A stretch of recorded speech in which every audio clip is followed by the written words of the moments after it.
আমার জন্ম এখানে স্যার, পড়াশোনা করছি তুলাম করেছি। বিশিষ্ট কবি স্যার কি নাম? আমি মুজিবুল হক কবির স্যার। কবি? আমি বাংলা মিডিয়ামের লাইফ মেম্বার স্যার, আমি লেখালেখি করি। হ্যাঁ, কবি বিশিষ্ট কবি বুলবুল চৌধুরী আছে না? আদবাবুল যদি আমার টিচার ছিলেন, হ্যাঁ হ্যাঁ হ্যাঁ, গোস্বামী স্যার আমার টিচার ছিলেন। হ্যাঁ আমার ঠিক আছে। আপনি?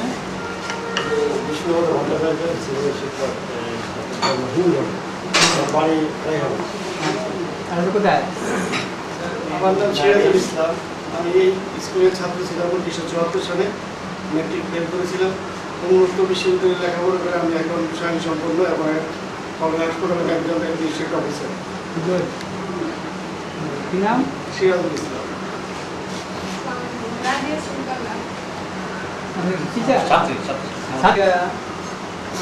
কেমন লাগে রাজিয়া সুলতানা? ভালো না? কোথায় পাঠা কোথায়?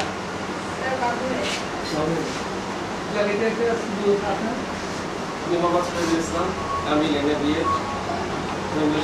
Modern girls high school, modern চাষে তো চেয়েছে, অনেকবার চেয়েছে, একবার না অনেকবার চেয়েছে। সেটি আপনি যে এক্সামিনার হয়েছে বাংলা ঠিক আছে, কি করছে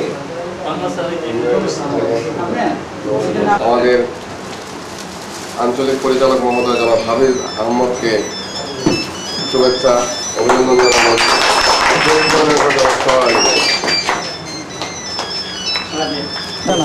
আমাদের ডিস্ট্রিক্ট কোঅর্ডিনেটিং অফিসার শাহনাজ বেগমকে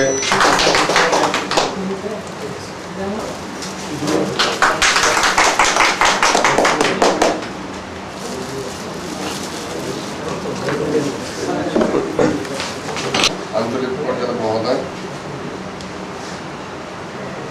ডিস্ট্রিক্ট কোঅর্ডিনেটিং অফিসার, প্রধান শিক্ষক, আমার সহকর্মী যারা আছেন, আসসালামু আলাইকুম।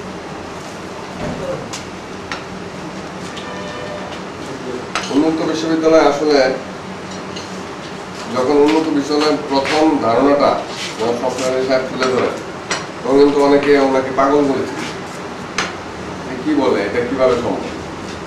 কিন্তু এটা কিন্তু এখন বাস্তবে রূপ লাভ, এবং বর্তমান সরকারের যে ইনক্লুসিভ এডুকেশন এই চেতনাটা কিন্তু সরকারের হয়েছে আমি মনে করি উন্মুক্ত বিশ্ববিদ্যালয়ে। এবং এই ইনক্লুসিভ এডুকেশন বাস্তবায়ন উন্মুক্ত বিশ্ববিদ্যালয়ে যে ভূমিকা পালন করছে এটা বলে শেষ করা যাবে না, বলার অপেক্ষা রাখে। স্যার এখানে উল্লেখ করেছেন যে নারায়ণ হাই স্কুল একটা ঐতিহ্যবাহী স্কুল, এই স্কুলে এতদিন পর্যন্ত এই উন্মুক্ত বিশ্ববিদ্যালয়ের সেন্টার ছিল না। এটা আসলে উন্মুক্ত বিশ্ববিদ্যালয়ের জন্য যেমন দুর্ভাগ্যজনক, নারায়ণগঞ্জবাসীর জন্য আমি মনে করি দুর্ভাগ্যজনক। যে কোনো কারণে এবার এটা হয়েছে, এজন্য যাদের অবদান, বিশেষ করে আমাদের আঞ্চলিক পরিচালক মহোদয় সাহেব এবং আমাদের ম্যাডাম, ওনাদের অবদান আমি মনে করি এবং এই জন্য ওনাদেরকে আমি কৃতজ্ঞতা জানাই। পাশাপাশি আমি একটা আবেদন রাখবো, কারণ আমার এই 17-18 বছরের শিক্ষকতা জীবনে অনেক স্টুডেন্ট আমরা দেখেছি এসএসসির পরেই তা ধরে পড়েছে।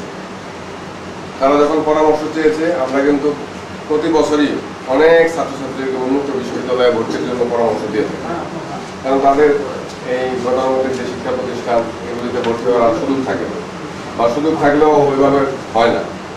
তো সেই ক্ষেত্রে ওই ছাত্রছাত্রীদের বা অভিভাবকদের যে আপত্তি সেটা হলো যে আইটি স্কুলে একটা সেন্টার আর সম্ভবত কমরলিতে একটা সেন্টার আছে,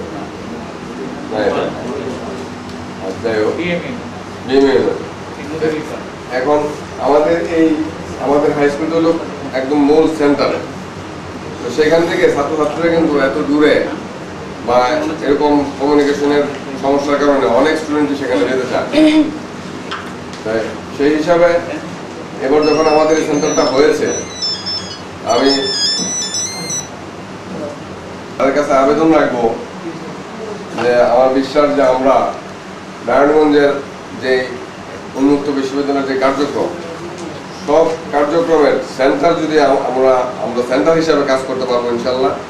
আমরা যাতে সেন্টারালি এই স্কুল থেকে সবকিছু পরিচালনা করতে পারি, ম্যাডামের সহায়তা, আপনার সহায়তা, সেই দিকে লক্ষ্য রেখে যদি আমাদের সুযোগ দেওয়া হয়, তাহলে আমার মনে হয় এই ইনক্লুসিভ এডুকেশন বাস্তবায়নে আমরা আরও অনেক দূর এগিয়ে যেতে পারব।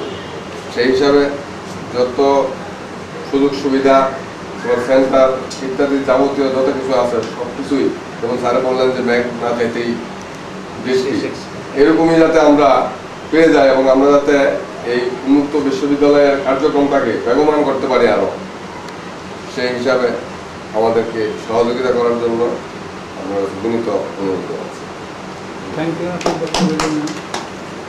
এখন ব্যাপারটা হলো যেটা আমি ক্লাসে বললাম, সেন্টার আমি এটা দিবই, কিন্তু ফার্স্ট ইয়ারের জন্য হয়তো সেন্টার দেওয়া হয় না, দেওয়া হয় না, ফার্স্ট ইয়ার দেওয়া হয় না, যেহেতু ফাইনাল পরীক্ষার সময় শিওর সেন্টার পাওয়ার কোনো সম্ভব নাই। তো দেখি আল্লাহর মধ্যে আপনি যখন বলছেন যখন আমার তরফ থেকে চেষ্টার বক্তব্য থাকবে না। এটা হইলে স্যার অন্যান্য সেন্টারে যারা পড়াশোনা করতেছে তাদেরও কিন্তু যাতায়াত এখানে খুব সুবিধা, অনেক সুবিধা। আমরা স্যার এখানে এসএসসি পরীক্ষা কন্ট্রোল করতেছি, তারপর ইন্টারভিউ পরীক্ষা আমরা পরিচালনা করে থাকি, যখন কলেজ থেকে ছাত্রছাত্রীদের দেওয়া হয়। 5 বছরের ডিগ্রি স্যার আমরা কন্ট্রোল করি। উলান কলেজের সেন্টার অ্যাক্সেস সাপ্লাই এগুলো এখানে আছে। আপনার বছর এটা আমার থাকবে, ভিতরে থাকবে এটা স্যার এটা স্যার আপনার সেন্টার স্যার। আমি যেহেতু ম্যাডামকে প্রায় জানার জন্য এভরিথিং আমি চাইতেছি যে আমার জিনিসটা যেন আমি যেন ওই পারফেক্ট করে দিতে পারি, বা আমি যেন যেটা চাচ্ছি উন্নত হতে পারি, তখনই চাই।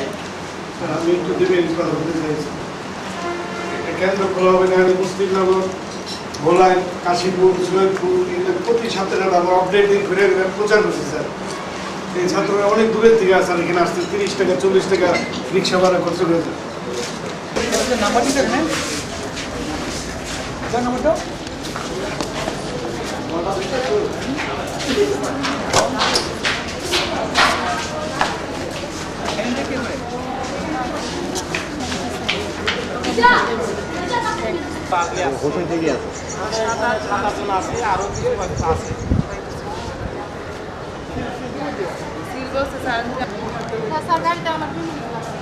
বেশি নাই আচ্ছা না স্যার, একটু উঠেন স্যার, একটু উঠেন স্যার প্লিজ।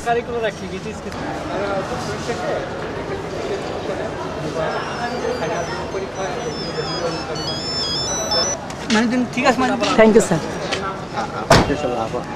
ইয়ে যে মানে খালি শিট যে ফিল আপ করতে হয় না, মানে সিগনেচার দেয় না, এটাও কি জানেন না? একটু গেটে লাগিয়ে দেন, তো কেউ গেটে একটু লাগিয়ে দেন। আচ্ছা, থ্যাংক ইউ।